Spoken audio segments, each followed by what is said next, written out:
여러분의 구독은 영상을 제작하는 데 큰 힘이 됩니다. 영상을 보시기 전에 구독과 좋아요 꼭 부탁드리겠습니다. 아울러 회원이 되시기를 원하시는 분들은 유튜브 채널 홈피 구독 옆에 있는 가입 버튼을 눌러주시기 바랍니다.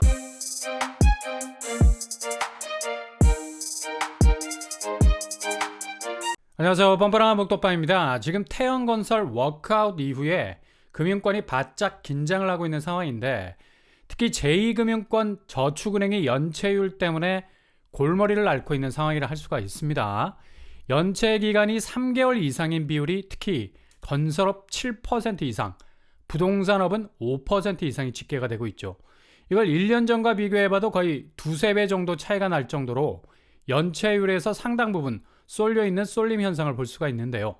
특히 중요한 건 이렇게 계란을 한 바구니에 담고 있다는 것, 위험 관리가 제대로 되지 않을 수 있는 부분이 있어서 익스포저, 위험 노출액이 굉장히 높게 나올 수밖에 없는 부분이 있습니다.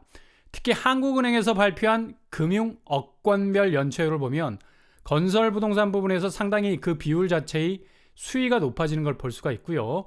그만큼 이금융권이 건설 부동산에 관련된 자금이 상당 부분 많이 걸려 있다는 것이 여러모로 위험을 초래할 수 있는 부분이 많다는 건데, 부동산 PF 문제가 본격적으로 튀어나올 수 있는 위험이 도초에 깔려 있다는 걸 볼 수가 있겠습니다. 건설 부동산업 기업 대출 현황을 보면 연도가 증가할수록 계속해서 증폭되는 자금이 기하급수적으로 늘어가는 것을 볼 수가 있고요. 2019년에는 379조 원 수준이 2023년에 이르러서 608조 원 규모로 거의 2배 이상 증가하고 있는 걸 볼 수가 있죠. 그 정도로 가계대출을 떠나서 기업대출, 특히 건설업으로 들어간 자금이 막대하기 때문에 이게 불안 요소인데, 지금 건설 경기 자체가 완전히 맥을 못 추고 있는 상황에선 도저히 단기간에 이런 부진을 떨쳐내고 일어설 만한 실적을 못 내고 있습니다. 분양시장이 많이 처져 있고 미분양 사태가 특히 수도권에서는 브랜드 아파트도 체면 유지를 못할 정도로 흔들거리고 있는 상황인데, 이걸 쳐낼 수 있는 해법이 거의 없는 상태죠.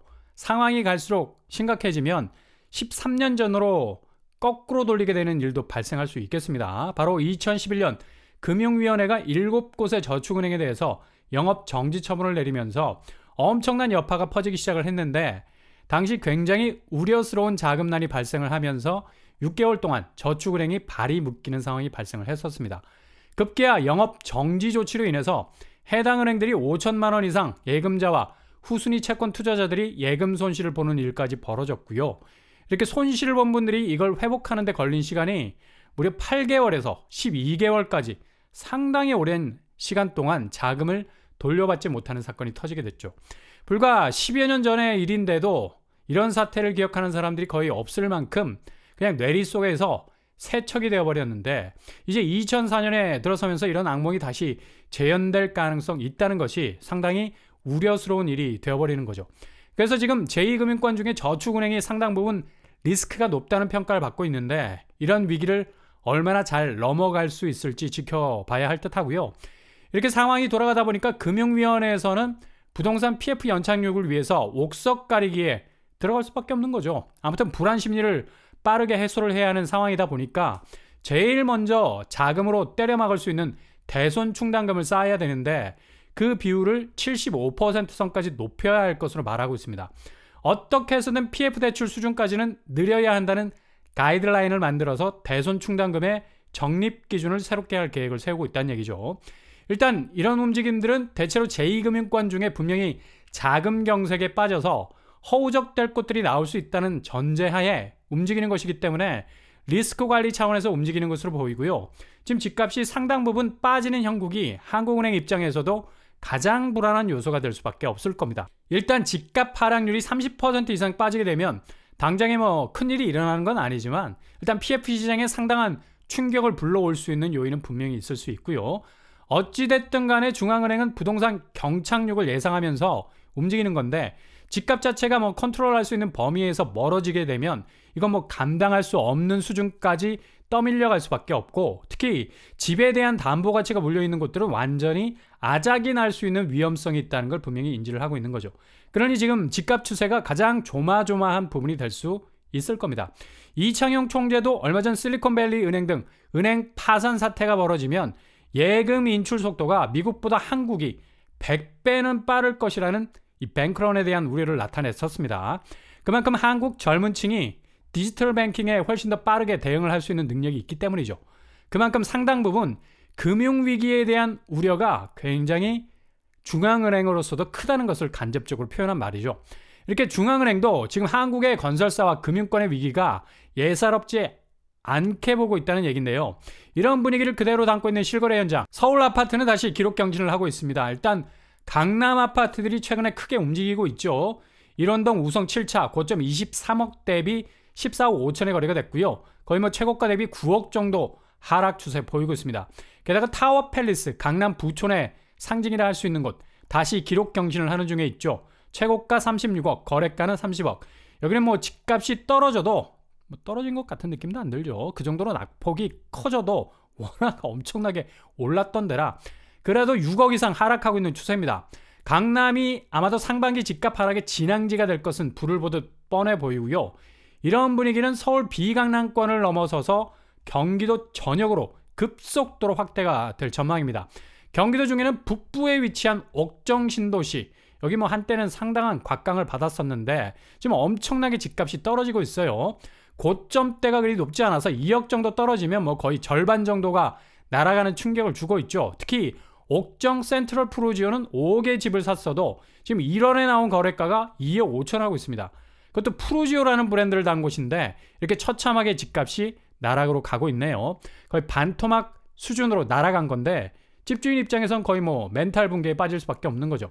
이렇게 집값이 점점 하락세를 공고히 해가니 앞으로 건설사, 금융사 서로 간에 물린 톱니바퀴가 헐거워질 수밖에 없을 것으로 보이고요. 결국엔 위기를 얼마나 극복할 수 있을지가 관건인데 향후 1월부터 시작될 시장의 변화를 예의주시하셔야 되겠습니다. 그리고 최근 시중은행 대환대출, 그러니까 주택담보대출 갈아타기 서비스가 지난 9일에 시작이 됐죠.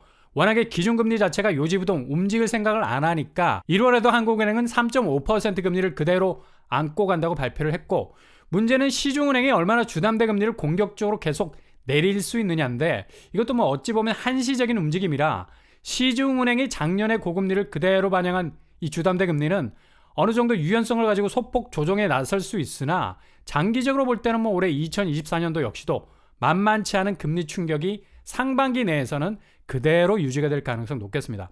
그래서 단기적으로라도 금리 혜택을 대환대출 통해서 보려는 움직임이 나타나고 있는데 주담대 대환대출이 시작된 지 뭐 불과 4일 만에 정말 짧은 시간이죠. 얼마나 빚에 대한 부담을 조금이라도 덜어보려고 빚의 속도로 움직였는지 1조 원 정도가 몰리게 됐습니다. 기존 대출보다 낮은 선택지를 정한 차주가 대략 5천 명을 넘어섰고 대출 규모는 1조가 넘어섰다. 그만큼 대환대출 효과가 제대로 뒷심을 발휘했던 건데 이 지표는 두 가지 아주 무거운 팩트를 전해주고 있죠. 먼저 빚에 대한 부담이 너무 지금 과중하다.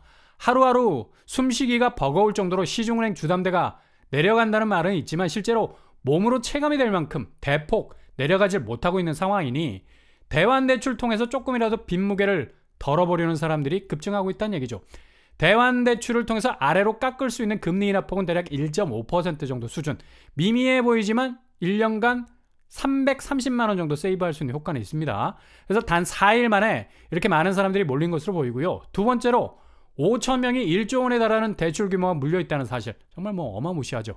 시중은행이 기존 고금리에서 보다 낮은 저금리로 받아준 금액이 1조 원, 그것도 5천 명 정도의 괄호 안에서 나온 금액인데 이거 뭐 털면 털수록 어마무시한 천문학적 규모의 금액이 계속해서 기하급수적으로 늘어날 것으로도 보입니다. 일단 전세 대환 대출도 31일에 나올 예정이니까 무주택자들이라면 이런 혜택 받으셔야 되고요. 잘 체크를 해보실 수 있길 바랍니다. 그리고 다음 주 서울에서 나올 무순위 줍줍 6억 산 아파트 DMC 센트럴 자이 5구제곱 7사제곱 무순위로 나온다는 소식 오전에도 잠깐 전해드렸는데요. 당시 분양가가 4억 7천 5억 7천 정도 되고요. 지금 시세가 11억 정도 하고 있습니다. 거의 뭐 2배 이상이 저렴하죠. 잘 참고하실 수 있길 바랍니다.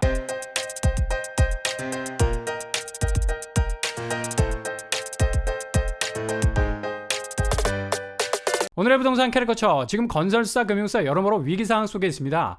얼마나 이걸 잘 극복해내느냐가 관건인데 지금 집값 자체가 상당 부분 하락세에서 벗어나질 못하는 그런 현장 분위기 때문에 앞으로 PF 위기는 고속으로 찾아올 수 있는 위기 국면을 맞이할 수도 있을 것 같습니다. 운동화 끈 단단히 묶고 대비, 채비 준비하실 수 있길 바랍니다. 오늘도 응원합니다. 여러분의 길이 꽃길만 되실 수 있길 바랍니다.